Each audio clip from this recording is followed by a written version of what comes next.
முகிலஃபமோடு இணைந்திருக்கும் உலக தமிழ் நெஞ்சங்கள் அனைவருக்கும் இனிய வணக்கங்கள்.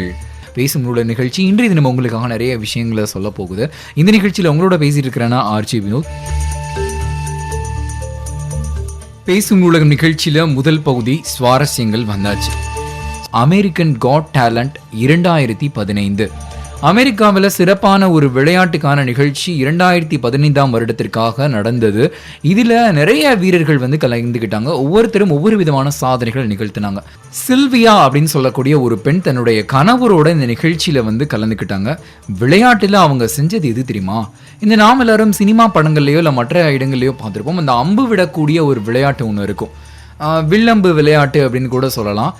தலையில் ஒரு ஆப்பிள் பழமோ இல்லை ஒரு பூசணிக்காயோ வச்சு அதில் அம்பை எய்தி கரெக்டாக இலக்கு அடைகிறது.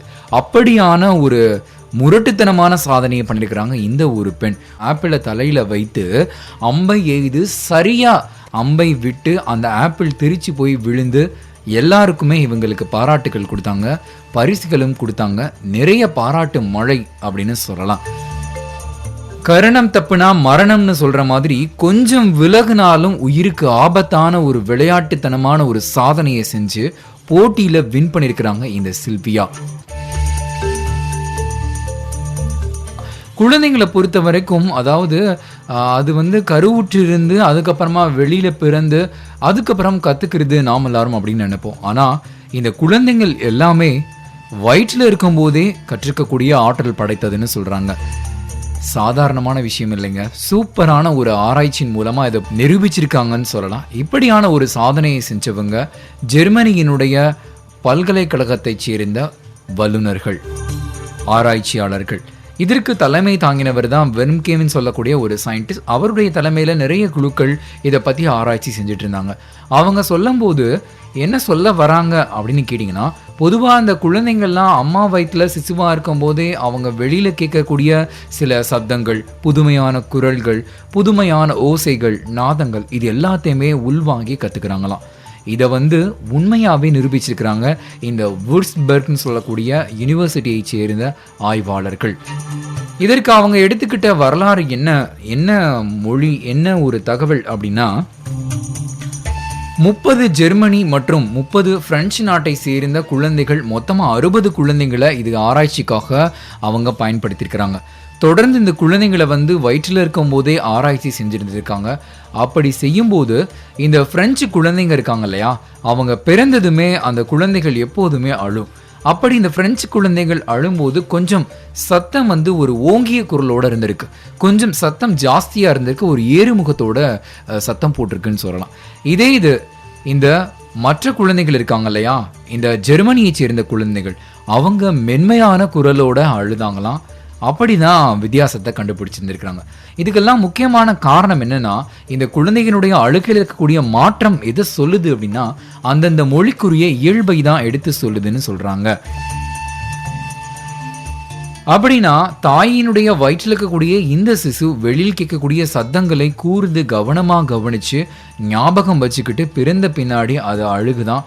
அப்படியான ஓசையை தான் நம்ம குழந்தை பிறந்த பிறகு கேட்கிறோம்னு சொல்றாங்க இந்த விஞ்ஞானிகள். சுவாரஸ்யங்களை நம்ம குழந்தைகளை பத்தி தெரிஞ்சுக்கிட்டோம். பேசும் ஊடகம் நிகழ்ச்சியில இப்போ ஸ்தல வரலாறு பகுதிக்கு வந்தாச்சு. இந்தியாவினுடைய ஆந்திர மாநிலத்தில் இருக்கக்கூடிய நாசராவுப்பேட்டை, அதாவது ஆந்திராவினுடைய குண்டூர்ல இருக்கக்கூடிய இந்த பகுதியில் அமைந்திருக்கிற ஆலயம் தான் திரிகுடேஸ்வரர் திருக்கோவில்.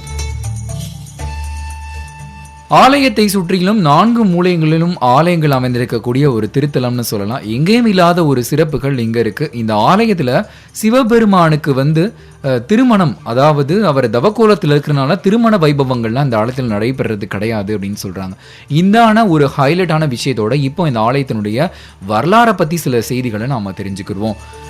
ஒரு சமயம் இந்த பிரம்மா மற்ற தேவர்கள் எல்லாமே சிவபெருமான்ட்டு எங்களுக்கு ஞானம் வேணும், நீங்க தான் உபதேசம் பண்ணணும் அப்படின்னு சொல்லி கேட்டுட்டு இருந்தாராம். அந்த நேரத்தில் இவங்களுடைய வேண்டுதலுக்காக சிவபெருமான் ஒரு 12 வயதுள்ள ஒரு சிறுவனாக, ஒரு தட்சிணாமூர்த்தியாக இங்க தவம் செய்தாராம். குறிப்பா இந்த இடம் ஆந்திர மாநிலத்தினுடைய குண்டூர் பகுதியில் இருக்கக்கூடிய நாசராவுப்பேட்டை ஒரு அருமையான மலைத்தொடர். இங்கு திரிகூடம்னு சொல்லக்கூடிய மலைத்தொடர்கள் இருக்கு. இங்க சிவபெருமான் தவம் செய்து அந்த தவக்கோலத்துல கேட்டவங்களுக்கு எல்லாம் ஞான உபதேசம் செய்தாராம். அப்படியாக இருந்ததால தான் இந்த திரிகூடேஸ்வரர் அப்படின்னு சொல்லக்கூடிய ஒரு பெயர், நாளடைவில் திருக்குடேஸ்வரர் அப்படின்ற ஒரு பெயர் வந்ததா சில செய்திகள் சொல்லப்படுது. இப்படியான வரலாற்று சம்பவம் இருக்கக்கூடிய இந்த ஆலயத்தை சாலங்கையான்னு சொல்லக்கூடிய ஒரு தீவிரமான சிவபக்தர் வந்து கட்டினாராம். யார் அவரு, எப்படிப்பட்டவர், அவருடைய பின்னணி என்ன அப்படின்னு தொடர்ந்து நிறைய ஆராய்ச்சிகள் வந்து செய்தப்போ, பிரம்மா, விஷ்ணு, சிவன், இந்த ருத்ரன் எல்லாருமே சேர்ந்த இந்த மலையில இப்படியான ஒரு ஆலயத்தை கட்டின சாலங்கையா விறகு வெட்டி வாழ்க்கை நடத்திட்டு இருந்த ஒருத்தர். இவருக்கு 2-3 சகோதரர்கள் வந்து இருந்தாங்க. அன்றாட பிழைப்பை இவங்களுடைய விறகு வெட்டி தொழில் செய்து அதன் மூலமாக கிடைக்கக்கூடிய வருமானத்தை வைத்து அழகான குடும்பத்தை நடத்தி சந்தோஷமாக வாழ்ந்து அன்றாடமும் சிவ பூஜையை தவறாமல் செய்து வந்தவங்கன்னு சொல்லலாம். இப்படியே வாழ்க்கை செல்லும் போது ஒரு நாள் ஆண்டவனுடைய சோதனை இவங்களுடைய வாழ்க்கையவே நடக்குது. என்ன அப்படின்னா, இது ஆண்டவனுடைய திருவிளையாடல் தான் சொல்லணும். ஒரு சமயம் வந்து தீவிரமான ஒரு மழை பெய்யுது, அடாத மழை அப்படின்னு சொல்லலாம். இவங்க எல்லாருமே ஒரு பாதுகாப்புக்காக குகையில போய் ஒளிந்துக்கிறாங்க. அப்படி ஒளியும் போது அந்த நேரத்தையும் சிவபூஜைக்காக பயன்படுத்தினாங்க. சாலங்கியான்னு சொல்லக்கூடிய விறகு பெட்டி தன்னுடைய சகோதரரோட குகையில தவம் செய்து கொண்டிருந்த போது அந்த நேரத்தில் ஒரு வயதான அடியார் ஒருத்தர் உடுக்கை வச்சுட்டுலாம் வந்தாராம். அவர் கொஞ்ச நேரத்தில் மாயமாக மறைஞ்சு போனப்போ அவரை தேடக்கூடிய பணியில் தீவிரமாக ஈடுபட்டாங்க. யாருன்னு தெரியலையே, வந்தவர் இப்படி காணாமல் போயிட்டாரே அப்படின்னு சொல்லிட்டு, சரி இதை பற்றி கேட்கறதுக்கு பக்கத்தில் இருக்கக்கூடிய அந்த சிவபக்த கிட்ட போவோம் அப்படின்னு சொல்லிட்டு போகிறாங்க. இந்த மாதிரி நடந்த விஷயங்கள் எல்லாம் சொல்லும் போது அவங்க சொல்கிறாங்க, நானே இப்போ சிவபெருமானை நோக்கி தவம் செய்ய போகிறேன், அவருக்கு தவம் செஞ்சுட்டு இருக்கேன், அதனால நீங்கள் சொன்ன நம்பரை என்னால் தேடி கண்டுபிடிக்க முடியாது அப்படின்னு சொல்லிட்டாங்க. சரின்னு சொல்லிட்டு இப்படிலாம் நடந்துட்டு இருக்கும்போது அந்த தீவிரமான சிவபக்தி அவருடைய வாழ்க்கையில் என்ன பண்ணுவாலாம், சிவனை பூஜிக்கிறது, ஆராதிக்கிறது, இதுதான் அவளுடைய நித்திய கடமையே. இப்படி இருக்கும்போது ஒரு நாள் சிவபூஜைக்கு வைத்திருந்த தண்ணீரை காகம் ஒன்று கொட்டிடுச்சு. இவளுக்கா பயங்கரமா ஒரு கோபம், எப்படி இப்படி நாம வச்சிருந்த தண்ணீரை இந்த காகம் கொட்ட போகலாம் அப்படின்னு சொல்லிட்டு உடனே அந்த காகத்தை வந்து இந்த சபிக்கிறாங்க. இந்த தீவிரமான சிவபக்தியினுடைய பெயரு கொல்லபாமா. இதன் காரணமா அந்த மலையில இன்றைக்கும் காக்காய்கள் வந்து பறக்கிறதே கிடையாது அப்படின்னு சொல்றாங்க. கொல்லபாமாவினுடைய பக்தியை சோதிக்க நினைக்கிறாரு சிவபெருமான். அதற்காக கன்னிப்பெண்ணா இருக்கக்கூடிய அவளை அவர் என்ன பண்றாரு, மாயமா கர்ப்பிணி தாயா மாத்துறாராம். அவருடைய உடலியல்ல நிறைய மாற்றங்கள் வந்து நிகழுது. ஆனா அவள் அதெல்லாம் பொருட்படுத்தாம தியானத்தை தொடர்றா, தவத்தை தொடர்றா. இவருடைய தவ வலிமை, இந்த தவ பலத்தை பார்த்துட்டு சிவபெருமான் ஆச்சரியத்து போனாராம். அதற்காக அவள் முன்னால வந்து காட்சி செய்தாராம், காட்சி தந்தாராம். சிவபெருமான் கிட்ட இவள் வந்து வரம் கேட்கிறாரு. சிவபெருமான் வந்து இவர்கிட்ட வரம் வேணும், என்ன வேணும் அப்படின்னு கேட்கிறாரு. அதற்காக இந்த கொல்லபாமா கேட்கிறாரு, சுவாமி நீங்க ஏன் பின்னால தான் வரணும் அப்படின்னு சொல்றா. சரின்னு சிவபெருமான் வந்து வரம் கொடுத்துறாரு. ஆனால் ஒரு கண்டிஷன் போட்டார், அப்படி நான் உன் பின்னால் வரும்போது நீ என்னை திரும்பி பார்க்கவே கூடாது, எக்காரணத்தை கொண்டும் நீ திரும்பி பார்க்கக்கூடாதுன்னு சொல்கிறாங்க. கொஞ்சம் தூரம் இப்படியே பயணம் செஞ்சுட்டே இருக்கும்போது ஒரு தூரத்தில் ஒரு காலகட்டத்தில் இந்த கொல்லபாமாவுக்கு சந்தேகம் வந்துடுது, சிவபெருமான் தன் பின்னால் வர்றாரா இல்லை விளையாட்டு காமிக்கிறதுக்காக வேற எங்கேயும் போயிட்டாரா அப்படின்னு சொல்லிட்டு திரும்பி பார்த்தா டக்குன்னு சிவபெருமான் என்ன பண்ணாரா, மாயமாக மறைந்து அங்கே இருக்கக்கூடிய குகையில் லிங்கமாக காட்சி தர ஆரம்பிச்சிட்டாராம். அப்படியே இவளுக்கும் வந்து குழந்தை பிறக்குது. இவ தான் ஏற்கனவே வந்து கர்ப்பிணி தாயா இருக்காளே, அதான் தெய்வீக அருளால் கர்ப்பமுற்று தாயாக இருந்த இவளுக்கு குழந்தை பிறந்தது. அந்த குழந்தையும் மறைந்து விடுது. இவளும் சிவபெருமானோட ஐக்கியம் ஆயிடுறா. இப்படியான விஷயம் கேள்விப்பட்ட அந்த சாலங்கையா என்ன பண்றான், ஓடி வந்து பார்க்கிறான். அப்படியான விஷயங்கள் எல்லாமே தொடர்ந்து நடக்குது. லிங்க வடிவத்துல காட்சி செஞ்சிருந்த இந்த சிவபெருமானை அவன் வணங்கினான். அதுக்கப்புறமா இந்த கொல்லபாமாவை வழிபட்ட பிறகே தன்னை தரிசிக்க வேண்டும் என்று இறைவன் வந்து அருள்வாக்கா சொன்ன பிறகுதான் கொல்லபாமாவுக்கும் அவன் கோவில் கட்டினானாம். ஆமா பாருங்க, பக்தியால கிடைத்த ஒரு பக்தைக்கு கோவில் கட்டுறதுக்கே சிவபெருமான் அருள் புரிந்தாராம். அப்படியான ஒரு வரலாற்று தலம் தான் இன்றைய தினம் நாம் தரிசனம் பண்ண ஆந்திர மாநிலத்தினுடைய குண்டூர் பகுதியில் இருக்கிற நாசராவுப்பேட்டை திரிகோடேஸ்வரர் சிவாலயம். இந்த பேசும் உலகம் நிகழ்ச்சியில அடுத்ததான் நம்ம பேச போறது விண்வெளி தகவல் பத்தி தான். அதிர்ச்சியான தகவல் கூடன்னு சொல்லலாம், பூமிக்கு வந்திருக்கக்கூடிய ஒரு சின்ன த்ரெட்டுன்னு சொல்லலாம். இது மூலமா நமக்கு அடிஷ்னலா ஒரு கூடுதலான தகவல் கிடைக்குதுன்னு சொல்லலாம். என்ன அப்படின்னா, கனடா நாட்டை சேர்ந்த அல்பர்டா பல்கலைக்கழக பேராசிரியர் மேத்யூ டம்பரி அவர் சொன்ன விஷயங்கள் தான் இப்போ நான் சொல்ல போறேன். அவர் ஒரு ஆய்வுகளை செஞ்சு ஆய்வு கட்டுரை சமர்ப்பித்திருக்கிறாரு. இதுல என்னன்னா, கடல்நீர் மட்டம் அதிகரித்துட்டு இருக்கு, பூமியினுடைய சுழற்சி வேகம் குறைஞ்சிட்டு இருக்கு. இதுதான் முக்கியமான ஒரு ஹைலைட்டு. இதுல இப்போ பிரீஃபா நம்ம வந்து பார்க்க போறோம். பூமியினுடைய வெப்பம் அதிகரித்துட்டு இருக்கு. இதனால துருவ பகுதியில் இருக்கக்கூடிய அந்த பனிமலைகள் எல்லாமே வேகமாக உருகிட்டு இருக்கு. இப்படி வேகமாக உருகுனா அந்த நீர் எல்லாமே கடல்ல தான் போய் சேரும். அதனால இந்த கடல் மட்டம் எல்லாம் அதிகரிச்சிட்டு இருக்குன்னு சொல்றாங்க. இது மட்டும் இல்லாம இந்த துருவங்கள்ல இருக்கக்கூடிய அடர்த்தி குறைஞ்சிட்டே இருக்கு. இந்த அடர்த்தி குறைவின் காரணமா பூமியினுடைய சுழற்சி வேகம் தடைப்படுது. அதனால ஒரு சின்ன பிரேக் மாதிரி தடுப்பட்டு அதனுடைய வேகம் குறைந்துட்டு வருது அப்படின்னு தான் சொல்றாங்க. இது போதாதுன்னு நிலவோட ஈர்ப்பு சக்தி இல்லையா, அது பூமியை கொஞ்சம் இழுக்கிறதால பூமியினுடைய வேகம் கொஞ்சம் தடைப்பட்டு அதுவும் பூமி சுழல்றதுக்கு கொஞ்சம் தடையா இருக்கு. இதன் காரணமா நம்ம அன்றாடம் ஒவ்வொரு நாட்கள் 24 மணி நேரம்னு சொல்றோம்ல, இந்த 24 மணி நேரத்துல 1.7 மில்லி நொடிகள் கூடுதலா ஆகும் அப்படின்னு சொல்றாங்க. 24 மணி நேரம் பிளஸ் 1.7 செகண்ட்ஸ் அப்படின்னு தான் சொல்லணும். அதை தான் விஞ்ஞானிகள் கண்டுபிடிச்சிருக்கிறாங்க. இது எப்போ இருந்து ஏற்படும்னா அடுத்த நூற்றாண்டுல இருந்து இந்த மாதிரியான ஒரு மாற்றங்கள் வரும் அப்படின்னு சொல்றாங்க. இந்த பருவநிலை மாற்றம், கடலின் மற்ற உயர்வு, இந்த மாதிரியான தாக்கங்கள்லாம் மனசுல வச்சுட்டு கடலோர நகரங்கள்ல அடிப்படை கட்டமைப்பு வசதிகளை ஏற்படுத்தணும்னு சொல்றாங்க. இதற்காக லட்சக்கணக்கான கோடிகளை கொட்டுறதுக்கு நாம தயாராகவும் இருக்கணும், அரசுகள் தயாராக இருக்கணும் அப்படின்றது தான் இந்த ஆய்வினுடைய கருத்து. நாம் எல்லாரும் பொதுவா பள்ளிக்கூடங்கள்ல இருந்து படிக்கும் போது நிறைய தகவல்கள் கேள்விப்பட்டது என்னன்னா, ஒரு கூட்டுல ஒரே ஒரு ராணி தேனி மட்டும் தான் இருக்கும் அப்படின்னு சொல்லியிருப்போம். நிறைய பேருக்கு இந்த விஷயங்கள்லாம் தெரிஞ்சிருக்கும். ஆனா இப்படியான ராணி தேனீக்கள் இந்த கூட்டுல பெருவா அதுதான் தலை அப்படின்னு கூட சொல்லலாம். அப்படியான தேனீக்களை அதுல இருக்கக்கூடிய மற்ற சகாக்கள், அதாவது மற்ற தேனீகள் இருக்கு இல்லையா, எல்லாமே சேர்ந்து கொன்றுமாங்க. என்ன இப்படி சொல்றீங்க? ராணி தேனி தான் அந்த தேனி கூட்டத்திலேயே முதன்மையானது, அதை எதுக்கு இந்த வேலைக்கார தேனி கொல்லணும்? அதுக்கு பின்னால என்ன மர்மம் இருக்கு? அதுதான் நாம இப்ப பேச போறோம்.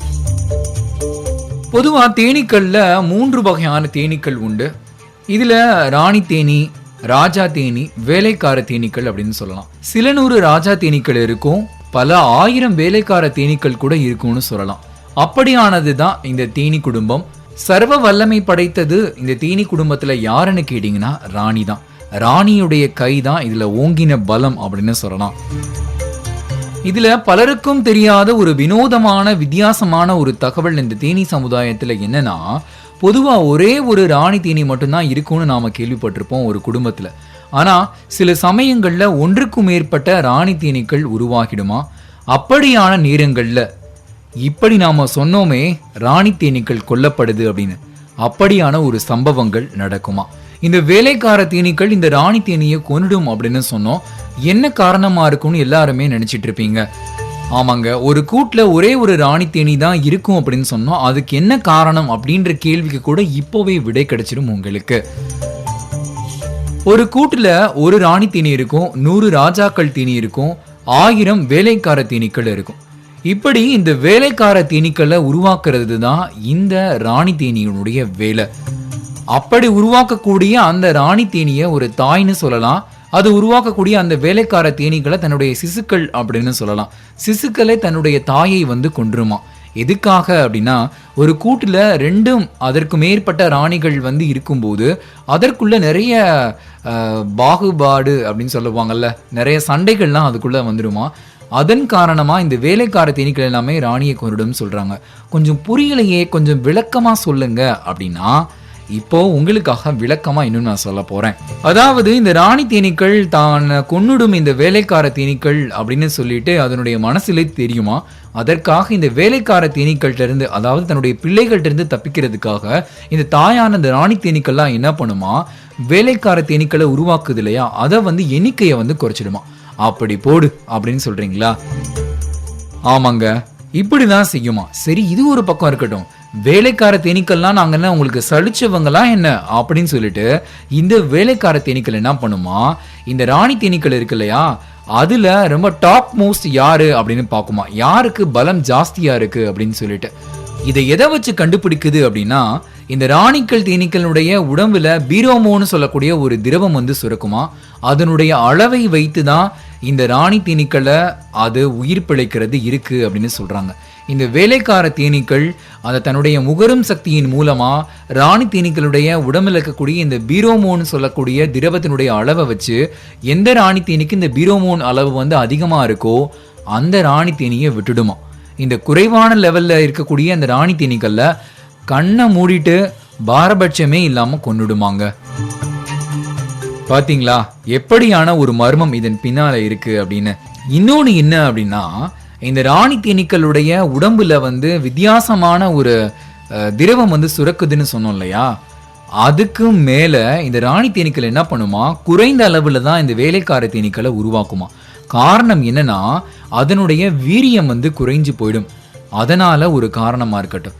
இன்னொரு பக்கம் வேற என்ன மர்மம் இருக்கு அப்படின்னா, இந்த ராணி தேனீக்கள் எது அளவுக்கு அதிகமா வேலைக்கார தேனீக்களை உருவாக்குதோ, அதாவது தன்னுடைய படையை உருவாக்குதோ, அதற்கு தான் பலம் ஜாஸ்தியா இருக்குமா.